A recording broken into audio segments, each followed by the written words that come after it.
This is the Paul McGuire Report. I'm Paul McGuire. Many things are going to be happening in the next couple of days, weeks, months. And when I say many things, I'm talking about a convergence of different factors and a vast acceleration of these divergent factors. In other words, life in America and around the world is not going to continue as it has been continuing. Everything that we call normal will not be normal. Things are going to change, and they're going to change radically from one degree or another. There's a spectrum of highs and lows in which this change, this accelerated change, can occur. Now, the reason I'm bringing this up is not to instill fear or paranoia or uncertainty in people. If I did that, that would basically be a disservice. I mean, what good would it be if I simply portrayed for you a scenario of doom and gloom, no hope, et cetera, et cetera? It wouldn't do you any good at all. It would be counterproductive. But at the same time, there has to be a realistic recognition of certain factors which are playing out right now, and they're going to play out, and they're going to continue to play out in intensity and in an ever increasing acceleration. So, for example, we are moving towards, and we will be in, many of you will be in the year 2020 by the time you hear this. So let's just say, for the sake of this tape, you're in 2020. And 2020, the actual date itself is nothing that is particularly magical, but it represents a seismic shift in many different aspects of what we call civilization, humanity, society, governance, law, social structure, economics, religion, spirituality, etc., etc. A seismic shift of what's going to happen. And I use the word seismic shift intentionally because seismic refers to the massive earthquakes that come from the tremendous amount of energy and pressure that builds up from the inner earth, and it affects the tectonic plates, which are these massive plates underneath the Earth's surface. And when we have earthquakes, those plates blow apart, or they separate, or they fissure, or you have gigantic fault lines like the San Andreas Fault. And right here, from where I'm recording from, the studio that I'm recording from is well, let's just put it this way, it's dangerously close, and it is in the vicinity, immediate vicinity, of the San Andreas Fault. And you're probably asking yourself, well, if that's the case, which it is, why is he living there? Why on earth is he living there? And that's a very good question. And I've talked a little bit about it on other programs, but I will say this. It was the seismic jolting, the seismic earthquake, known as the Northridge earthquake, a while back. The Northridge earthquake erupted, and many of you recall seeing those pictures from California of those giant aerial highways and freeways which just snapped in half, or they broke in half. So it was eerie, because you could imagine a car driving on this aerial freeway, and then the whole freeway was gone. So if somebody was driving and they weren't paying attention, they would have just driven into oblivion. And I don't know if one person did get killed doing that, or I've heard an alternative story is that one person was in the process of going up that aerial freeway, and this person felt the sensation in the beginning of the earthquake, which many of us in California have learned to sense. And I believe the account goes that he slammed on the brakes, deserted his car, and ran for his life. Fortunately, he ran in the direction of where the freeway remained intact. But you see in this one area, it's the 5 North. So as you're coming out of, let's call it the more metropolitan area of Los Angeles on the 5 North, the brilliant planners and engineers who constructed the state of California in all their brilliance and genius, they have only really 1 or 2 or maybe 3 main arteries out of what is known as Los Angeles or Southern California. Now, Los Angeles, which has endless millions of people, Los Angeles County itself only has 2 primary arteries out of it. But Southern California may have 3. It's debatable. And the arteries out of it going north, if you want to get out of Southern California, LA, and that whole metropolitan suburban complex, you have to drive on the Highway 5 North, which, first of all, is ridiculously small in the amount of lanes that it has, considering the amount of millions of people who travel over it. Secondly, the famous scene that you've seen in photographs of where the freeways broke apart was right there as the 5 North goes into this, let's call it like a giant crevice of these mountains. That's where the 5 North is heading. And it was at that pressure point that the freeways collapsed. And then if you look below it, not only did the freeways collapse, that's the aerial freeways. The freeways that are mounted on dirt, these 8-lane, 9-lane freeways, they ruptured.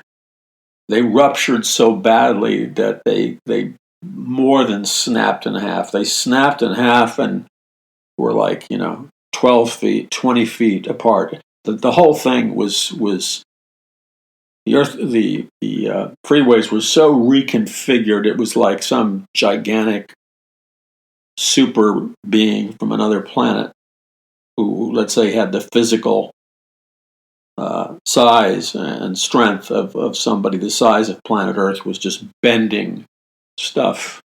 That's how superhuman strong what the earthquake did.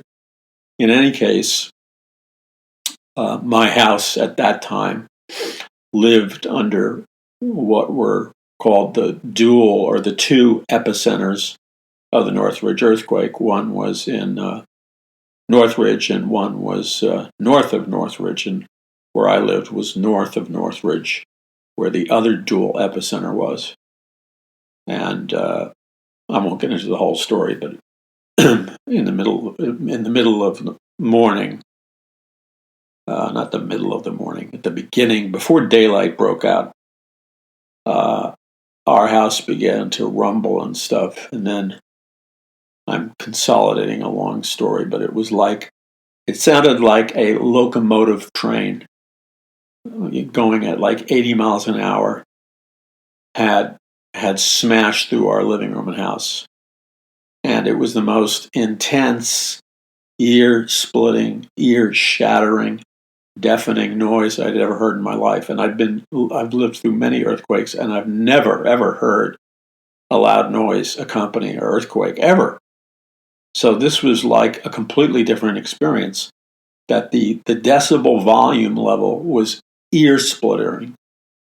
And why it was ear-splitting, and we didn't know why at the time. We didn't know anything at the time. The house shook and convulsed so violently that we thought literally at any second it was going to snap and just collapse.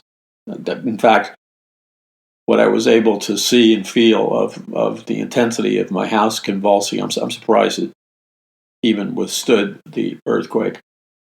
2 houses down from me, going to that neighbor's house after the earthquake, you walk in the front door and you see the earth is split, starting at the front door to the back door. There's like a 2 feet, 3 foot chasm where the whatever was on the floor, the tile or whatever, is completely split apart. It's a giant gap that's 3 to 4 feet wide, and it continues through the living room. And you look down into this giant gap, and it's all dark. You can't see anything, and it's like, I don't know, 50, 60, 100 feet deep, just a crevice into the earth. Well, what happened was the foundation of their house split in 2, and they were just 2 houses down from me.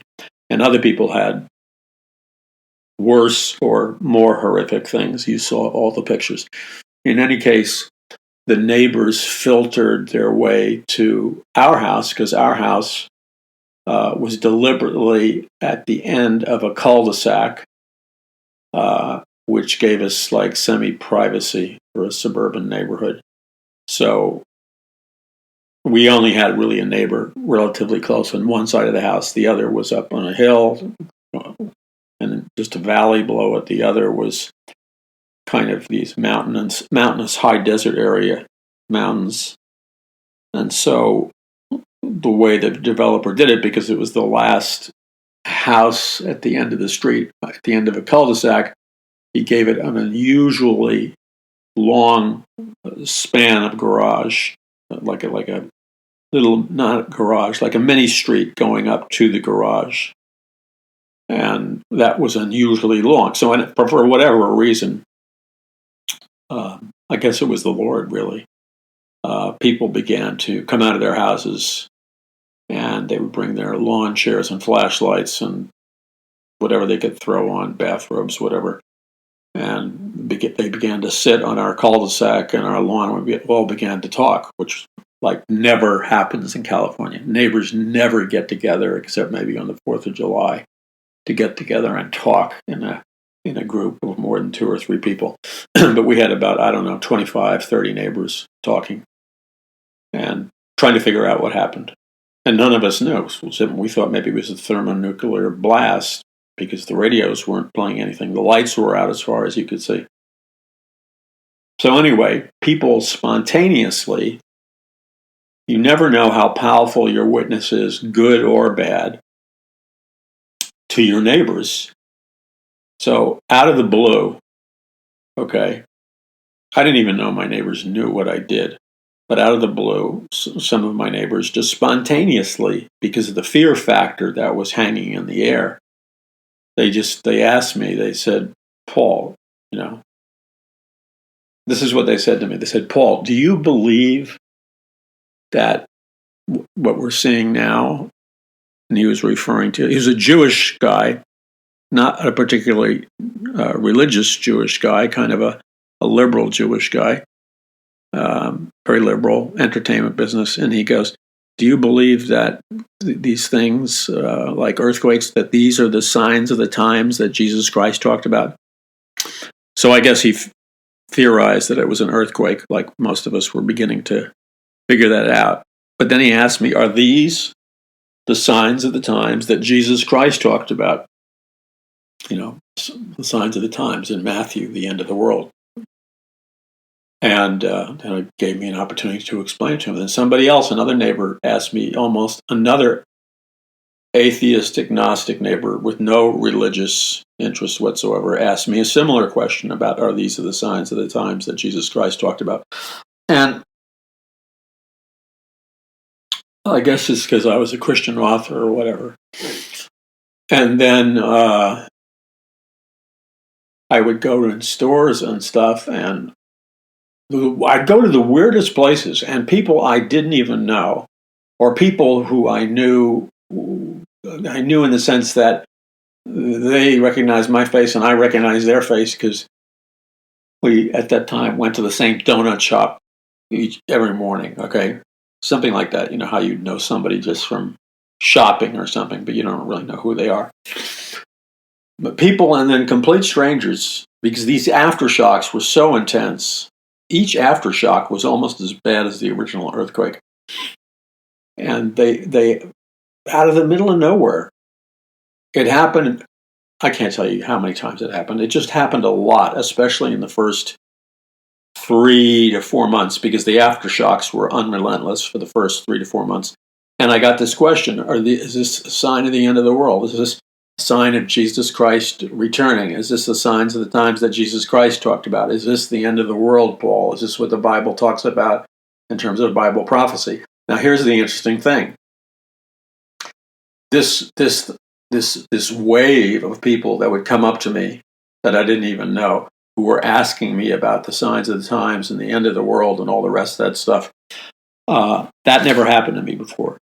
Okay, that this was like supernatural, and but it kept happening, and the Lord was using it to get my attention, because I began to notice that 100% of the time that the people that were asking me these questions about the signs of the times and the end of the world and prophecy and all that stuff, 100% of the time, all of these people were not Christians. They weren't evangelical Christians. They weren't Catholics. They were not people who read the Bible. They were agnostics or atheists or New Agers, or they were not Christians. Okay, so they had no quote whatever. And that was the thing that amazed me. And they were the people that you would least likely, with your mental imagination, figure out.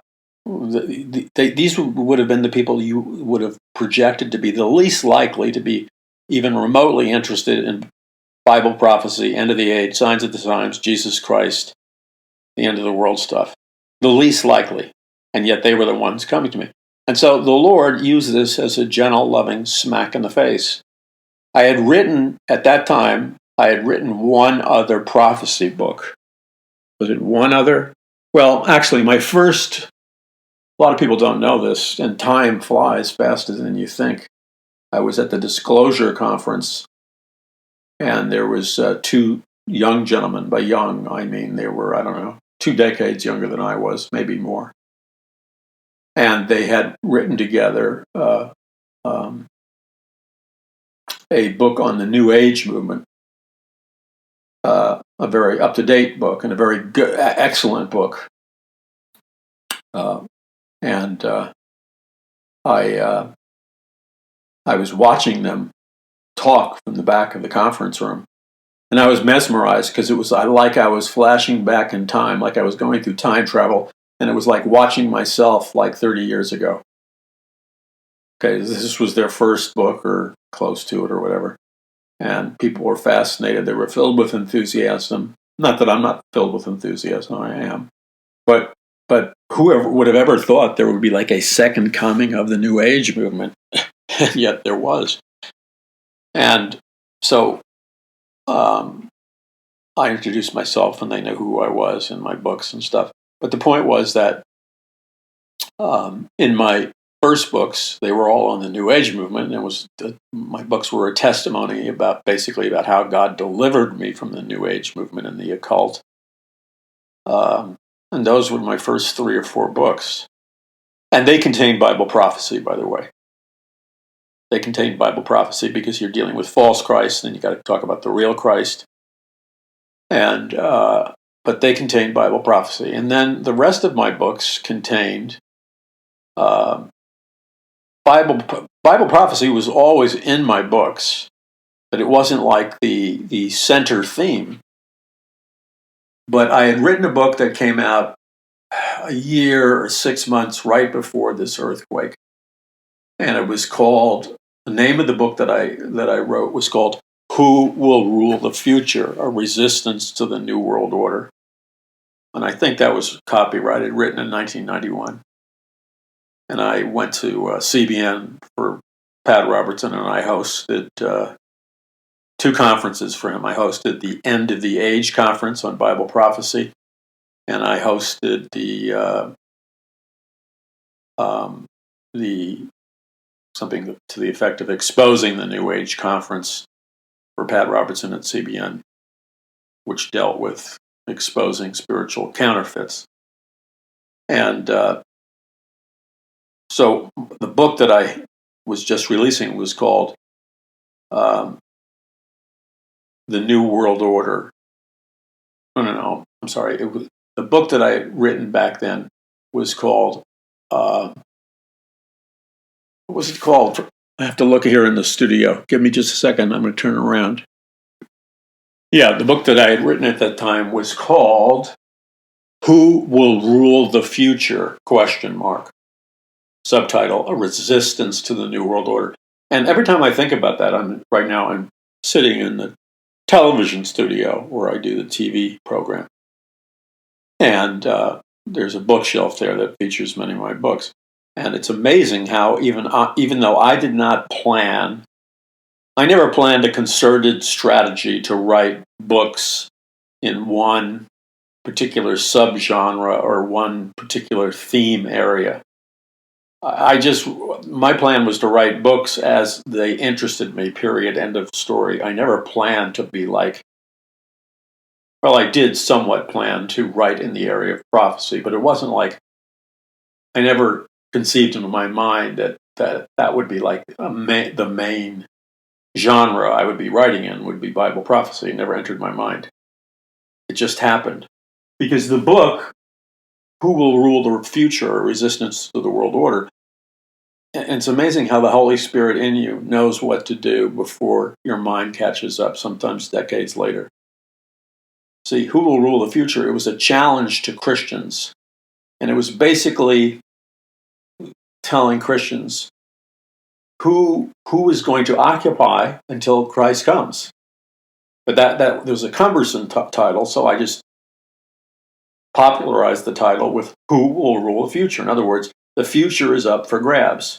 Somebody's going to rule it. Somebody's going to control it. Somebody's going to occupy the land until Christ comes. It'll either be Christians who love Jesus, or it'll be atheists and New Agers and occultists and people who do not like Christ and God and things like that. So then the subtitle, A Resistance to the New World Order, which of course is about prophecy, but it's also a communication that the New World Order is an instrument of those who do not want the kingdom of heaven. They want man's and the Antichrist system. So the book contained a lot of that, and it had a lot of good stuff on prophecy, but it was also a book that challenged people to be responsible for society, etc. And at that time in my ministry and in my life, yes, I absolutely believed in the return of the Lord. I absolutely believed in Bible prophecy. But in my mind, I had a conception that the return of the Lord, I think I was overreacting to all the people, many of whom I knew personally, who, made these predictions. These were well-known authors and well-known ministers, but they would make these predictions that Christ was returning in a particular year. And a bunch of them did it. And these were very famous Bible prophecy teachers and ministers and authors who had a great deal of credibility. They weren't like flakes and wackos, but hey, they went on record announcing the year of Christ's return. And guess what? I'm talking about the ones with the credibility, not the flakes. But they all, they're still great men of God, but they have egg on their face because they should not have violated the biblical rule to project a specific date. That's all. So I was reacting against that, and so I always left the door open, and I still do this to this day. How do you know Christ isn't going to come back for 100 years? That really bothers people. But really, if you're going to take the Bible literally, then that is an option. Yes, it's true that Jews came back as a super sign in 1948. Yes, it's true that the signs of the times are happening like never before. Yes, it's true that the blood moon signs and the other signs, the intensification and the rapidity of the prophetic signs is moving at a dizzying pace. There's no question about it. We've never been in the time period like we're in now. So this is uncharted territory, and it has to be recognized as such prophetically. However, having said all that, Jesus Christ said, "No man knows the day or the hour, only our Father who's in heaven." So when it comes right down to it, all of these prophetic signs may be swirling around us with great intensity, but that is not a slam dunk. That does not mean 100% that Christ is coming back this year or in the next 5 years or 10 years or whatever somebody's pet theory is. And I'm just going to shoot really straight to you, okay? And it's out of love, but it's really straight. I want to shoot really straight. I've been a Christian for, I don't know, about 44 years, okay? I was raised in an atheist household. When I was discipled by a guy in Manhattan who had back then, he was an ex speed freak. And I was an ex hippie and majored in altered states of consciousness at the University of Missouri and filmmaking. But he had this all of you hippies out there will remember this. He had one of those older Volkswagen buses. All the old hippies will know what I'm talking about. It was the car of choice for hippies. And this is in Manhattan. And then he had it very well done in spray paint in the very front of the VW bus. It said, "Jesus is coming soon." And it was very legible. And he did that so every time everybody looked in their mirrors as he would tailgate them, because he was like an ex-speed freak and he had no impulsivity control. He would drive like as fast as you could drive, zipping in and out of lanes, way over the speed limit in Manhattan. Nobody could catch him because he was like a bullet. And when people would see him, and it wasn't the greatest witness in the world, but when they would see him on their tail through their rearview mirror, they'd see the words, "Jesus is coming." And I was quite terrified to be sitting next to him in the passenger seat, because he was a great guy of God. Sometime I'll tell the whole story. But he really believed that the Lord was coming soon, as did many people of that generation who got saved. And that's why he said, "Jesus is coming soon." And because he would endlessly tell me that Jesus was coming back any minute and you had to save as many souls as possible, which is a good thing, for crying out loud. He had a sense of urgency. But being an ex-speed freak, and that some of you don't know what that is. I mean, there are, well, I don't really want to mess around with people's minds today, but back then they called it speed freaks. It was the abuse of amphetamine drugs, and there's a whole bunch of amphetamine drugs. Today, though, you have crack, you have meth, you have ecstasy, you have the stuff at the rave parties that all have amphetamines in the cocktail that may include hallucinogenics like LSD or whatever. So you have a lot of people whose behavior mimics that of a speed freak. And then, of course, you have the inundation of young people who've been diagnosed with ADD and ADHD who are taking, they're taking Ritalin and an entire spectrum of amphetamines, okay? Well, those drugs are powerful. I mean, they're whatever, I don't know what dosage. You may know somebody who's on them or whatever, what dosage they're taking or whatever, but they're not. They are, relatively speaking, intense amphetamines. Okay, so imagine having horrible nutrition, being a long-haired hippie, and abusing speed all the time, which people did. Again, I'll give you a recap of a long-lost memory that you probably wish I never brought up, but it just came to my mind. And I'll name the name of a rock and roll group that many of you have never heard of and think I'm crazy, and some of you will remember. And there was a famous British rock and roll group called Cream. And they played very good rock and roll, but as intense as you could get. And they had a song called In the White Room, and which features one of the lead singers being locked up in a white room, which referred to a padded cell because he went crazy from amphetamine overdose or amphetamine psychosis. And a well-known member of that band, of course, was, I'm having a memory blank, famous, still around, plays the blues. And some of you are laughing because you know who I'm trying to think of. Oh, for crying out loud. Famous rock and roll guitarist. Eric Clapton was one of the lead members of Cream. Anyway, they were one of those amphetamine bands of that period. And then, of course, decades and decades fly by, and you have the resurgence of that, but it's happening in rave parties. And then you have the whole heavy metal scene, like Metallica. And then you have some heavy metal groups that are into satanic heavy metal, and they're all doing speed. Now, you say, Paul, why do you know all this?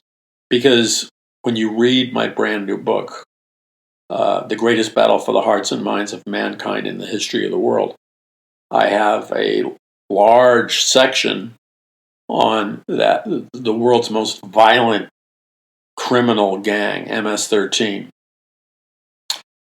And I tell in my book, The Greatest Battle for the Hearts and Minds of Mankind in the History of the World, that MS-13 came out of the ghetto in Los Angeles, and they were originally just a bunch of metalhead, headbanging, methamphetamine using heavy metal listeners.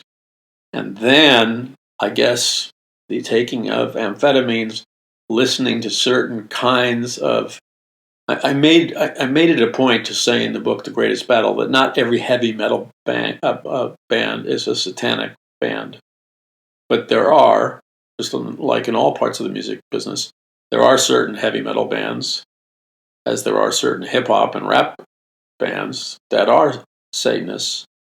And so when these people are blasting their minds out to all these psychedelic drugs and opening their doors of perception through a combination of psychedelics and amphetamines, and then performing satanic rituals and listening to certain kinds of satanic heavy metal, and then performing rituals, guess what happens?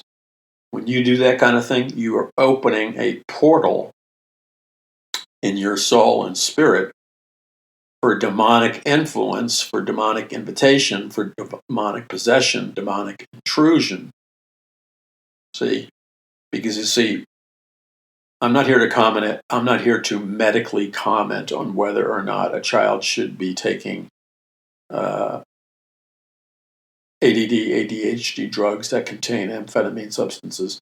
I'm not here to make a diagnosis because, number one, I'm not a doctor.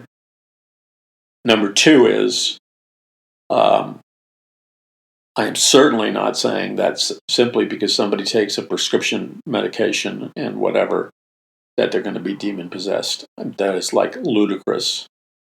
However, we have to remember the lessons of ancient biblical history. And I talk all about this in the book and the whole history of this, which you should know in the book, The Greatest Battle for the Hearts and Minds of Mankind in the History of the World. The ancient Chaldean Empire. Now that goes back to the time of Abraham. And in the Bible, it refers to Abraham of the Chaldees, or the Chaldeans. And the Chaldean Empire was the world's most massive empire at that time. This was in the beginning of Abraham's life. But the Chaldean Empire was also a global center for the occult and a global center of witchcraft.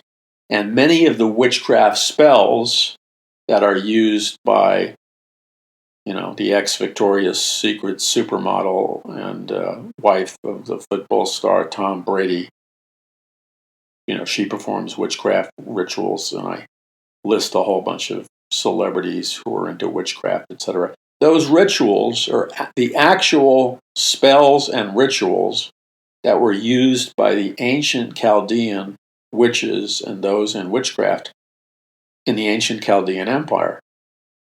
And it's very interesting because what I do in the book, The Greatest Battle for the Hearts and Minds of Mankind in the History of the World, is I go back to ancient Chaldea. I revisit the names of many of their gods and their witchcraft stuff and their spells and stuff. And then I trace it to the 1940s in Great Britain with the rebirth of modern witchcraft. And then I trace it to the explosion where right now witchcraft is the fastest growing religion in America.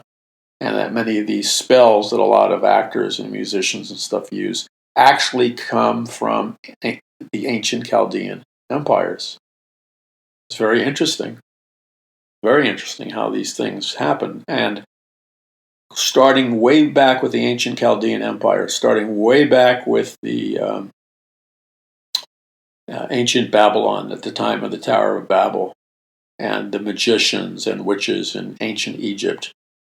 Starting way back then, they used psychedelic drugs, mind-altering drugs, rituals, bombastic rhythmic music, human sacrifice, sexual orgies, etc.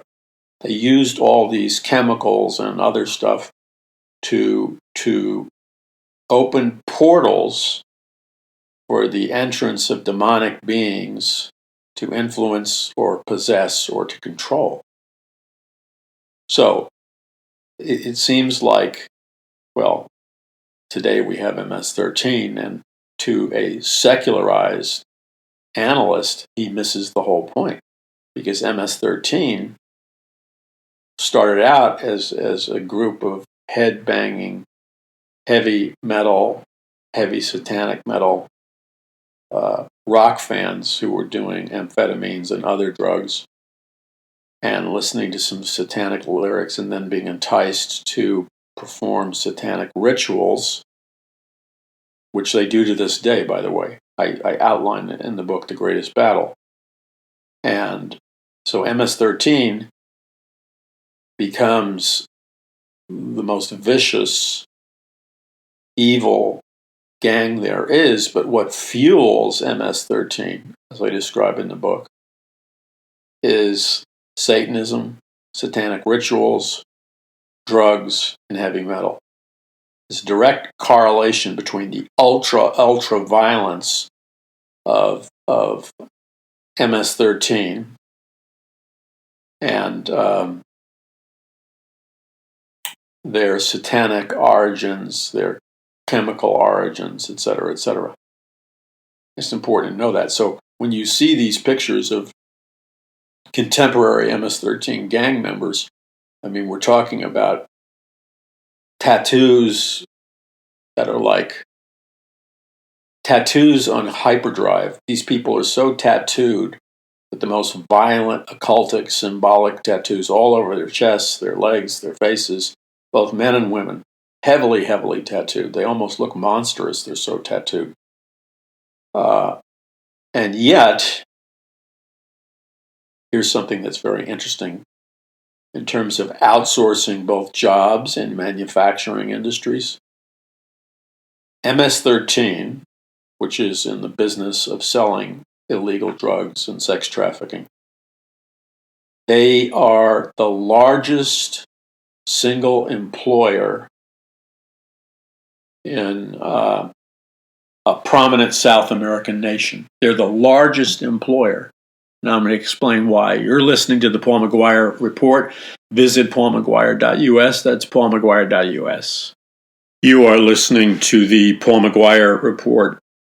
As I was discussing with you in my newest book, The Greatest Battle for the Hearts and Minds of Mankind in the History of the World, I talk a great deal about witchcraft, modern witchcraft. I talk about Satanism behind the MS-13 gang, and how these things they connect.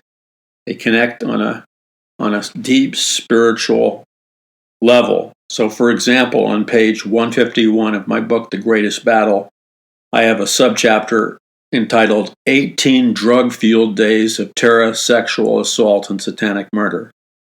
No, don't panic. I don't describe I don't describe in graphic detail what went on. You don't need to know what went on. I mean, I describe it in a journalistic fashion. I don't describe it in a gratuitous, gory, violent fashion. So in other words, what I describe is to give you an idea of what occurred without being specific. And so I'm giving you the news report of a Houston television station where MS-13, the gang members who are now, they've been in jail, they were busted, and they were charged with killing a woman as part of a satanic ritual. And a 14-year-old girl gave information, and these MS-13 gang members had 18 drug-fueled days of terror and other things. And one of the gang members had a satanic shrine in his apartment, and another girl was murdered. Now, when you go back to the history of this gang, okay, it started MS-13, which is now all over the world. MS-13, and there was another giant gang in Los Angeles called the 18th Street Gangs. And a lot of people don't understand this economically, but California employs some 60,000 Salvadorians, making them the largest employers in the nation of El Salvador. So the largest employer in the nation of El Salvador is the MS-13 gang. That should scare you. And in America right now, there's over 1.5 million Americans who are active members of violent, bloody gangs by different names. That's a lot. That's like an army. And going back to MS-13's origins, they began by listening to heavy metal music, satanic heavy metal music, doing really intense drugs, satanic rituals, and this created a spiritual void in their lives, and it opened a portal for these gang members to become super violent and very aggressive and very organized. And so, spiritual things like hallucinogenic drugs and Satan worship have very serious consequences for our society. Okay, so having said all that, that actually goes back to the signs of the times that Christ talked about. Because when Jesus Christ talked about the signs of the times, he said there would be wars and rumors of wars. And by the way, it was after the Northridge earthquake I wrote a book that was a pivotal change in my outlook on Bible prophecy, in that I now embrace the idea, without a specific date, I embrace the idea that Jesus could come back at any time, and that we're very close to the return of Christ.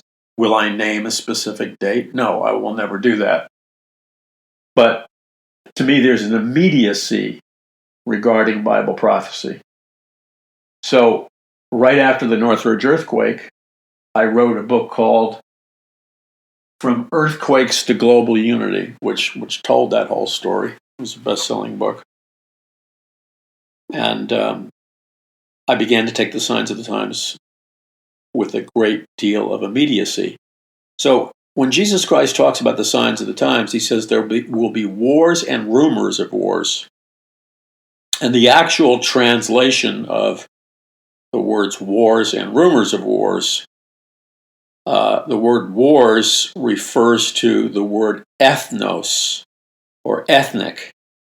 And so what Jesus is really saying, if you translate it properly, is not just simply that there's going to be wars and rumors of wars, but that these wars and rumors of wars that Jesus Christ is warning about, one of the central features of these wars and rumors of wars is that they're going to be warring factions among different racial and ethnic groups and different nation states. So different ethnicities, different ethnic groups, different racial groups, as well as different nations.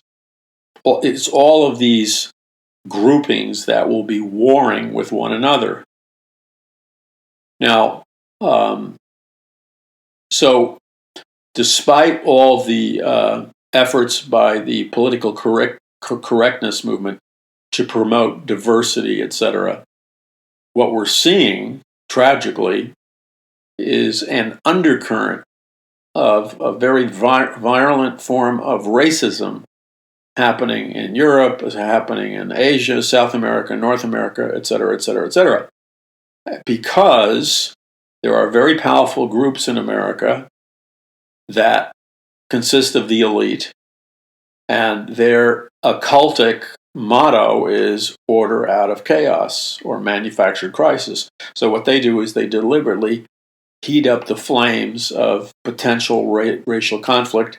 They deliberately sow the seeds of potential racial conflict. They sow the seeds subconsciously in mass culture through movies, through films, through television shows, and other such things. What is happening to mass consciousness, especially among young people in America and across the world, is that young people are being exposed to a steady diet of feature films, episodic TV shows, music, pop, rock, hip-hop, rap, and all kinds of cultural inputs, which are seeding hyper racism and race wars and this whole ethnic group versus ethnic group thing that's being seeded deliberately into the subconscious minds of millions of people without the average person having any idea consciously that their subconscious mind is being seeded with racially violent images. In other words, somebody who's very sophisticated, has a great deal of power, understands scientific mind control, is seeding human consciousness and aggravating societal conditions in an effort to escalate and trigger a tipping point. And this is not good for anybody. It's not good for anybody of any racial group, any ethnic group, any particular national origin. It's not good for anybody. Everybody, no matter what racial group you belong to, no matter what ethnic group you belong to, everybody loses if there is violent conflict along racial or ethnic lines. Why? Because that fits right into, which I explain in my book, The Greatest Battle for the Hearts and Minds of Mankind in the History of the World. That plays right into the order out of chaos or manufactured crisis strategy. And that strategy simply is that the elite secretly create a crisis. They secretly create a chaos or a crisis. And after they create it, they become the ones that come in with a big parade and much fanfare and announce that they're here to save you from the crisis that they created or save you from the chaos that they created. And this is an ancient formula that goes back to ancient Babylon, and it's a Luciferian formula. And that is creating the very chaos, creating the crisis, manufactured crisis, as a pretext, as a pretense for sending in militaries, for confiscating guns, for sending in armed troops, for taking away all your freedoms. All it is a big con game. It's a pretense to establish an all-powerful Orwellian Big Brother dictatorship where all the people lose all their freedoms and they're stamped out forever. Because you see, the whole thing, the way manufactured crisis is orchestrated in the subconscious mind. Well, let's just get right down to it. In my book, The Greatest Battle for the Hearts and Minds of Mankind in the History of the World, this is a fast-moving, fast-read book. It's not a boring book. It's very contemporary.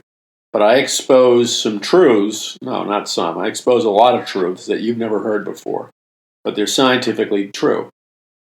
So, for example, one thing you need to understand about the dark origins of communism is that, going back to the French Revolution, where communism actually originated, the psychological mechanism developed by the communist revolutionaries, developed by the French philosophers and the French social scientists, works like this.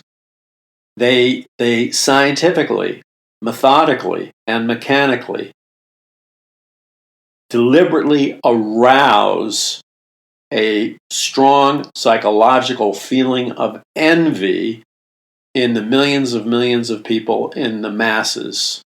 So they sow seeds of envy, which is jealousy, among millions of people. And they sow the seeds of envy through posters, through plays, through music, through pictures, through words, any means of communication that they can possibly use. They're embedding mass consciousness with this very important negative emotion called envy, which leads to jealousy. Now, envy, when you study, as you should, when you study Marxist, communist, socialist, National Socialist, or Nazi mind control strategies, military psychological operations strategies, they are highly scientific and highly developed and highly well thought out. And it's essential in every communist revolution, in every takeover by a totalitarian government. An essential part of the process is strategically embedding the emotion of envy and arousing envy in millions and millions of people. You arouse envy till it becomes an uncontrollable, violent, psychopathic emotion. Now, this is very important for you to understand. It's so important that I devoted a couple of chapters to it in my book, The Greatest Battle for the Hearts and Minds of Mankind in the History of the World. Why is it so important? It's important because the communist scientists, they approached revolution from an occultic and a scientific perspective. And they recognized that once they could arouse envy in the ordinary man or woman, that envy would allow the ordinary man or woman the inner moral justification to hate, to be jealous, to be violent, to commit criminal acts, to steal, rob, kill, and destroy their fellow human beings. It all could be justified, you see. It all could be justified in their conscience because of the artificial manipulation of envy. In other words, these people that we're killing, torturing, stealing from, raping, murdering, sending to camps, etc., it's okay that we do this because they have illegally acquired their wealth. They have illegally acquired their prosperity. They have stolen their wealth from us. Without making us their slaves or their subjects, they would never have prospered. Therefore, we're entitled morally to our envy, and we're morally entitled to turning our envy into violence and violent behaviors. See, it's a very clever stealth means of justifying a whole series of immoral and unethical choices. But through the justification of all these immoral and unethical choices, this is the the infectious breeding ground that communist philosophy thrives in. And it's so important that you understand this, because if you understood it, every time you would turn on television, instead of having a puzzled look trying to figure out what's really going on, if you knew the basic ground rules of, let's call it PSYOPs, psychological operations, if you understood the tools that the enemy was using, then you would see right through it. You would see right through it. It would be blatantly obvious to you that, wow, they're deliberately using envy to take the people, the masses, to the next level. And so then you have movies. Many young people will know which movies I'm talking about instantly, like the Purge movies. And I believe in the last Purge movie, it keeps getting more intense and more bloody. The government allows an official holiday where the ordinary people in a society are allowed to go totally run amok. They're allowed to break into the homes of more affluent people, rape, kill, murder, steal, burn down their houses. And it's called Purge. And then the idea is that if we allow people to do it once a year, it will purge them of these violent emotions. That's not the purpose of the movie at all. The purpose of the movie has a hidden agenda. The actual purpose of the movie, in my opinion, is to embed violent, hostile, arousal, envy, psychological mechanisms in the viewer, and then through the fantasy of watching people go berserk, murder, rape, kill, burn down houses, do sadistic things to people who they envy, they're creating a neurological roadmap in the human brain designed to imprint in the average human brain a kind of autopilot social revolution, so that when certain factors are deliberately and systematically triggered in our society and culture, millions of people will go berserk on command because they've been subliminally programmed to be violent, murderous, sadistic revolutionaries. You think that's far-fetched? The only reason you would think that's far-fetched, or that your friends would think that's far-fetched, is because they didn't do their homework. If you do your homework, not only will you find that it's not far-fetched, that it was the plan, it was the Luciferian plan of the elite going back hundreds of years, thousands of years. So, for example, on page 109 of my book, The Greatest Battle for the Hearts and Minds of Mankind in the History of the World, I have a chapter entitled The Dark Origins of Communism. And this author, Joshua Phillip, is writing in a book where he's investigating the major communist revolutionary leaders. And he asks this question that I quote him in the book. But what were the ideas that incited Robespierre? Robespierre was like one of the most fanatical of the French revolutionaries. He had everybody had their head chopped off. So Robespierre was a fanatical French revolutionary. But what were the ideas that incited Robespierre to start his reign of terror environment that would inspire the atheistic hatred behind the French Revolution's de-Christianization movement? What was it that inspired the revolutionary revolts that would continue into the 19th and 20th centuries? So here's a clue that I'm writing in the book, that to me, this is pathetic beyond belief, that the average Christian high school student and college student has never been exposed to the history that I'm giving you in my book, The Greatest Battle. The professors have no understanding of it.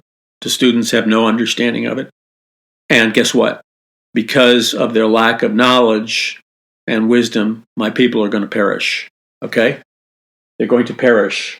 Because you see, what you have to understand is that it is not an accident. It's not just a byproduct that behind the thinking and the minds of all the most powerful communist revolutionaries, beginning with Robespierre during the French Revolution, Karl Marx, Lenin, and others. What this researcher is exposing was that Robespierre, who was the revolutionary leader who started a literal reign of terror in the streets of France, and that Robespierre was not about income redistribution, social justice, and all the other lies that the communists promised people. What made Robespierre his heartbeat is that he had an atheistic hatred, and he used the French Revolution's, quote, de-Christianization movement simply as a mechanism to destroy Jesus Christ and Christianity. See, when you get right down to it, with all these communist revolutionaries, the famous ones, the philosophers and the heads of state, etc., in their own words, over and over again, as they're quoted, and I quote in my book, The Greatest Battle, it's not about social justice with them. It's not about redistributing the wealth with them. It's not about universal health care with them. It's not about all these things that you hear talked about in popular political circles today. Socialism, communism, and Marxism has nothing whatsoever to do with fairly redistributing the wealth, creating social justice, giving people their rights, giving them universal health care and great jobs. It has nothing to do with that. The only people who believe that are ignorant people, like people who work for the media. The actual history books teach us, and I quote for you, and I document it for you in my book, The Greatest Battle for the Hearts and Minds of Mankind. Let me read you. The emergent European systems aim to strip the individual of adherence to traditions. That means, when it says the European systems, that means the EU systems that are designed to strip the individual of adherence to traditions is just a fancy way of saying the EU systems are a stealth mechanism to eradicate and destroy the Christian faith and belief in the Bible from the masses of the people. That's all it's saying. And that the EU, like all Marxist communists and including the United States, if it goes socialist, will always demand a totalitarian system. All this bunk you hear about democratic socialism is total. It cannot happen. Because you see, the driving force behind communism, Marxism, and socialism is militant hatred of Jesus Christ, Christians, and the Bible. And the only way they can eradicate, get rid of, send to re-education camps, send to camps that they kill, the only way that these radicals can accomplish their goal is they must have a totalitarian dictatorship government that will force individuals to reject and destroy Christianity. I hope the light bulb is going on in your brain right now, because it all makes sense, what you see on TV and what you hear in the media. It all makes sense if you understand what the plan is. So the French Revolution, I'm giving you a crash course in history. Some of you already know it. But so you can argue with your friends intelligently, and not argue. I want you to win the argument with your friends. Not because you and I want to have a big ego and we just want to win the argument. That's not the purpose of winning the argument. We need to show in front of our watching children, in front of others that are watching, in front of all the other people that are observing. We need to show people, not for egocentric reasons, but we need to show people that historical evidence, scientific evidence, and documentation is on our side, that we know what we're talking about and we can defend it, and that they don't know what they're talking about and they're irrational. This has to be done, because unless we win this battle for the mind, we're going to lose our nation. So the French Revolution, the real reason for the French Revolution, had nothing to do with medical care, redistributing the wealth, creating the perfect world, environmental programs. That was not the purpose of the French Revolution, which was the mother of the Communist Revolution. The purpose of the French Revolution, let me tell you, this was a Christian intellectual. Many of you remember his name, G.K. Chesterton, 1874, died in 1936. He wrote an article on March 21st, 1925, which I quote in my book. And what he said, communism advances on deception and lies. And then he said that the communism and the Russian communists were not trying to liberate the poor people and redistribute the wealth. He pointed out that communism had nothing at all to do with liberating people. Communism was all about enslaving people.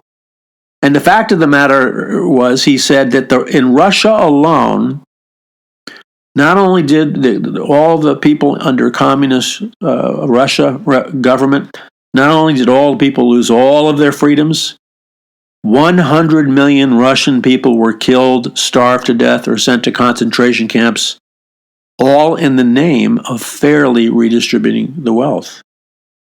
Do you see what's going on in our nation right now? Do you really see it? Or are you just kind of like glazed over look? And then these are experts after experts that the reality is that communism and Marxism is not a political movement or an economic movement. It's a new kind of religion where man is God. And the key to it here's the key to it. The key to it is that the Illuminati, which financed the communist revolutions, the communist revolutionaries themselves, the French revolutionaries, all these revolutionaries, okay? All these revolutionaries, their ultimate motive, okay? Their ultimate motive had nothing to do with bringing about, man, if you could just, you'll never hear this through the Orwellian media in our nation. All the communism, the revolution, the globalism, the environmentalism has nothing at all to do with wealth redistribution, social justice, making a better planet for the common man, feeding the hungry, respecting diversity, allowing everybody to do their thing. It has nothing to do with it. It never did. The real agenda behind these radical movements, okay, is their leaders have a pathological hatred, a satanic hatred for Jesus Christ, for the Bible, for Christianity, for Christian morals, for the Old Testament and the New Testament. You have to understand that all the philosophers, the great writers, the thinkers, the communist revolutionaries, they all had one thing in common. Deep underneath their skin, they had a raving hatred to destroy and burn up and eradicate and wipe off the face of the earth anything that has to do with Christianity, Jesus Christ, the Bible, Christian moral values, etc., etc., etc. It comes from the spirit of Antichrist. Communism, like Satan himself, is really nothing more than an all-out rebellion from God. Now, why did I tell you that? Why did I tell you that?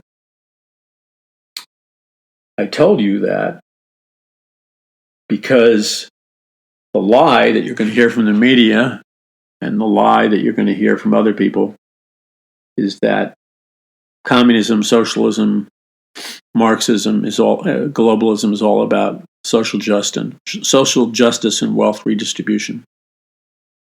But read what the great Russian author, Christian, and intellectual who suffered through a communist prison camp in Russia. His name was Alexander Solzhenitsyn, and he said this when he was winning an award in 1983. Listen to what Solzhenitsyn said about communism, because he lived through it. Within the philosophical system of Karl Marx and Lenin, and at the heart of their psychology, hatred of God is the principal driving force, more fundamental than all their political and economic pretensions. Militant atheism is not merely incidental or marginal to communist policy. It is not a side effect, but the central pivot. So what Solzhenitsyn is telling us here is that when you observe these communist, socialist, Marxist, revolutionary movements in Europe and America and all around the world, and it sounds so seductive, they talk about social justice, they talk about healthcare, they talk about jobs, they talk about a worker's paradise and on environmentalism, they talk about all these wonderful things. The reality is that those wonderful things in the long run will never come true, and that the real inner motivation for all of it is an absolute bloodlust, demonic hatred of Jesus, the Bible, Christianity, and everything to do with Christian values. It is an all-out demonic hatred, and it is a bloodlust that cannot rest until it is burned, tortured, exterminated, and wiped out millions of people. Does that sound like an exaggeration? It would only sound like an exaggeration if you had no knowledge of history. The total numbers of people who died, who were starved to death and killed by communists and Marxists and socialist revolutionaries in the last 125 years, the total number of people killed by communism is 240 million people.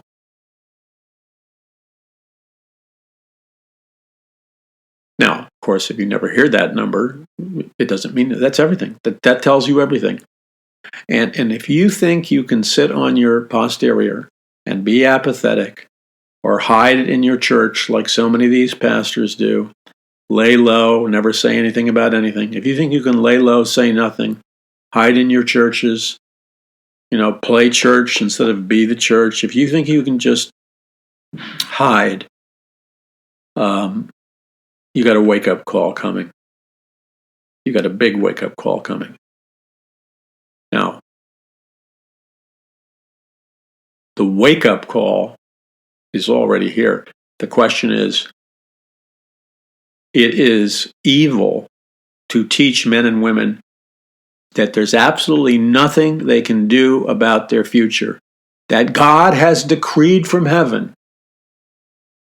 As some self-appointed prophet will say, that it is God's sovereign will that America is destroyed and goes into a giant communist concentration camp. We've passed the line of no return. This is absolutely God's will that, this horrible communist revolution will come and all this stuff. Well, you know what? When you listen to false teachers, you get lies for messages. It doesn't say that in the Bible.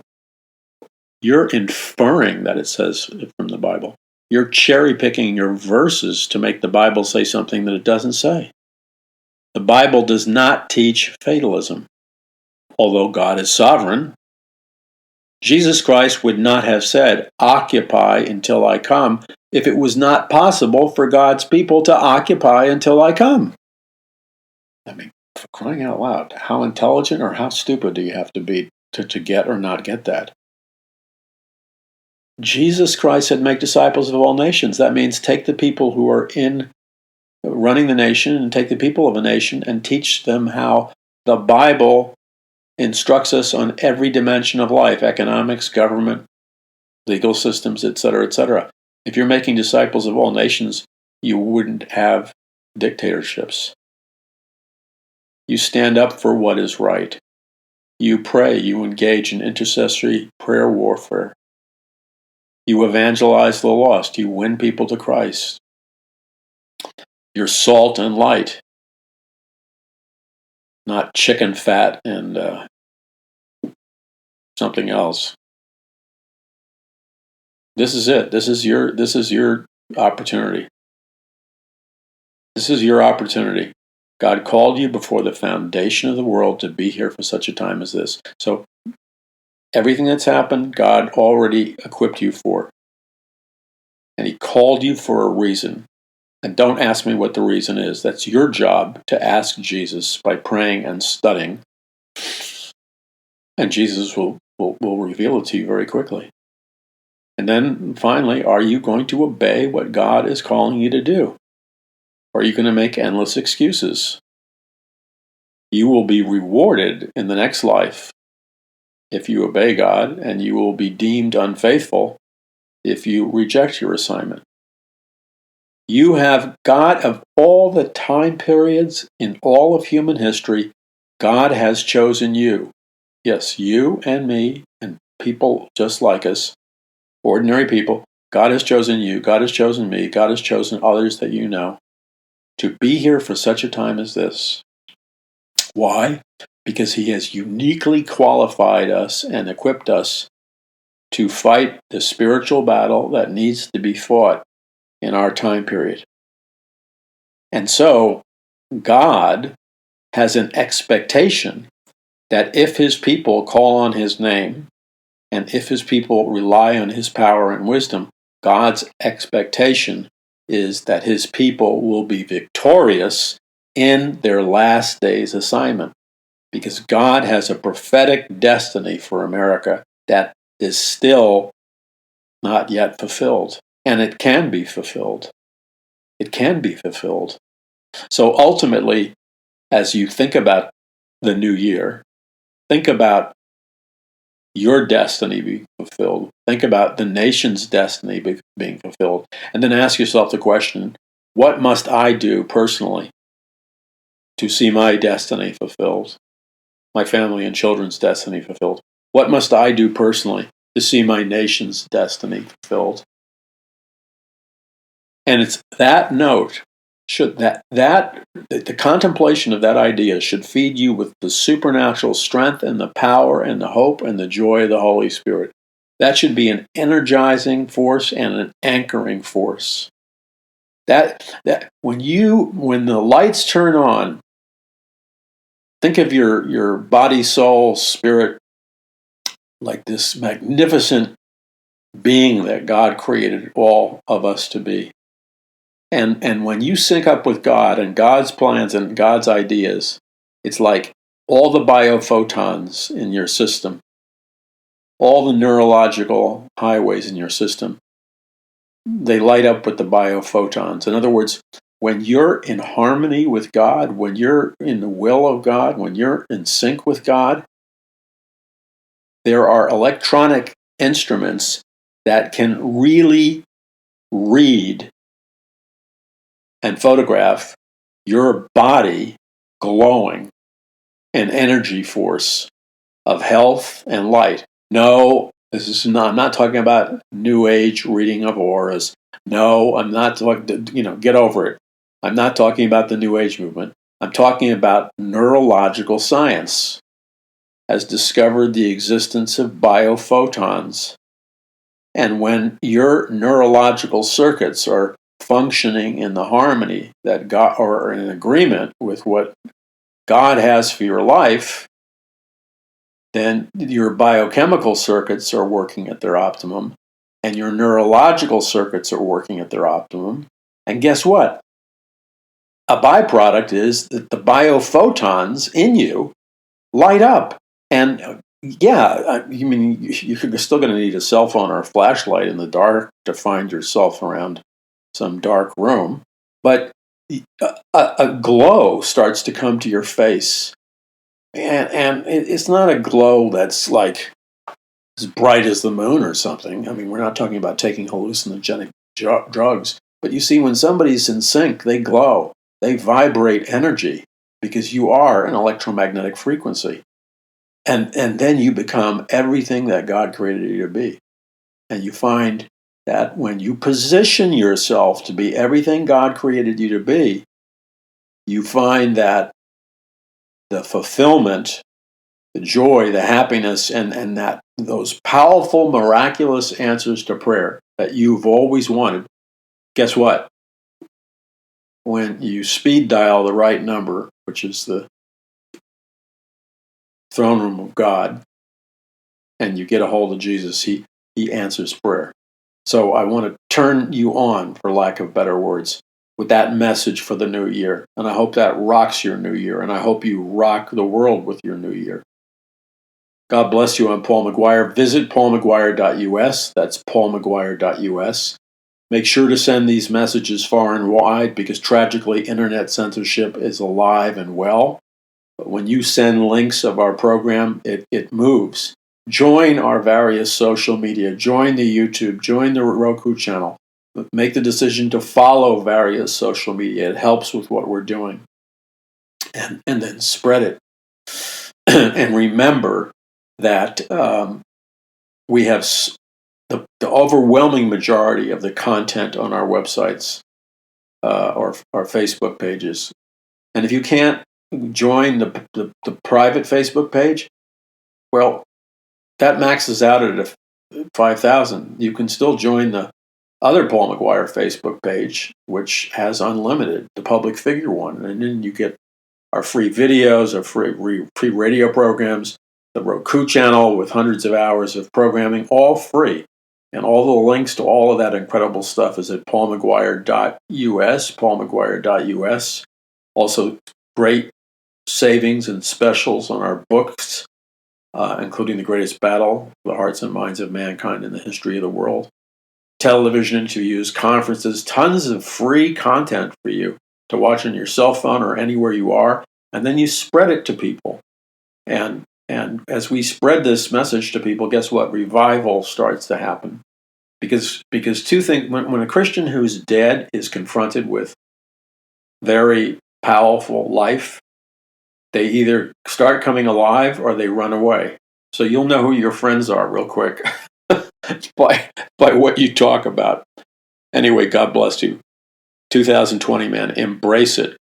Don't embrace it with momentary feelings, momentary perception. Embrace it in the confidence that Jesus Christ is Lord. He's King of Kings and Lord of Lords.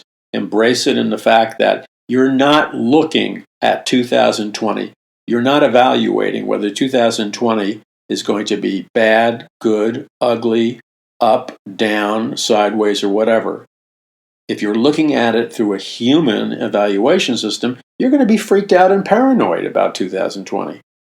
But if you decide to position yourself regarding 2020 and look at it standing on the foundation of the promises of God, standing in a right relationship with Jesus Christ and His Word, you can have supernatural confidence regarding your prospects, regarding the outlook for 2020.